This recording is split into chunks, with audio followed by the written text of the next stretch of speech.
నా పేరు హుమైన్ బాషా. మేము మాలి సంస్థలో అగ్రికల్చర్ ఎక్స్టెన్షన్ ఆఫీసర్గా పనిచేస్తున్నానండి.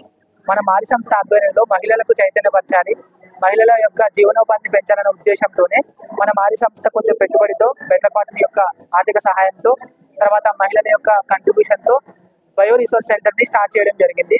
ఆగస్టు 15వ తారీఖు స్టార్ట్ చేశాం. చేసిన ఒక్క నెలలోనే వీళ్ళు జీవామృతం తయారు చేశారు. జీవామృతం మీరు ఎందుకు ఉపయోగపడుతుందంటే నేల యొక్క సారాన్ని పెంచడానికి, భూమిలో ఉన్న సూక్ష్మజీవుల సంఖ్యను పెంచడానికి ఉపయోగపడుతుందండి. తర్వాత వావిలాక్ కషాయం. వావిలాక్ కషాయము రసం పెంచే పురుగుల మీద, అన్నిటి మీద, తెల్లదోమ, పచ్చదోమ, పేనుబంక ఇలాంటి రసం పెంచే పురుగుల మీద పనిచేస్తుంది. సో బ్రహ్మాస్త్రం కూడా ఇలాగే రసం పెంచే పురుగులతో పాటు పచ్చ పురుగు, లద్దె పురుగు, లబ్బర్ పురుగు ఇలాంటి పురుగుల మీద పనిచేస్తుంది. అగ్నాస్త్రం వచ్చేసి కాయ తొలుచు, కాండం తొలుచు పురుగుల మీద సమర్థవంతంగా పనిచేస్తుందండి. ఎగ్యమిన్ యాసిడ్ వచ్చేసి పంట యొక్క గ్రోత్ పెంచడానికి, పూత కాత క్వాలిటీ రావడానికి ఉపయోగపడుతుంది.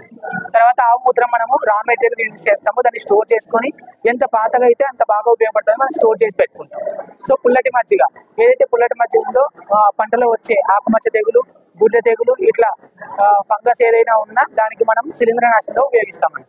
సో ఈ విధంగా మన మాలి సంస్థ ఆధ్వర్యంలో మహిళలు 5 మంది ముందుకు వచ్చి వారు BRC సెంటర్ నడుపుతున్నారు. ఎవరైనా రైతులు కావాలనుకుంటే దయచేసి వారిని సంప్రదించండి. మీకు కావాల్సిన కషాయాలు, ద్రావణాలు అందుబాటులో ఉంటాయండి. అందరికీ ధన్యవాదాలు.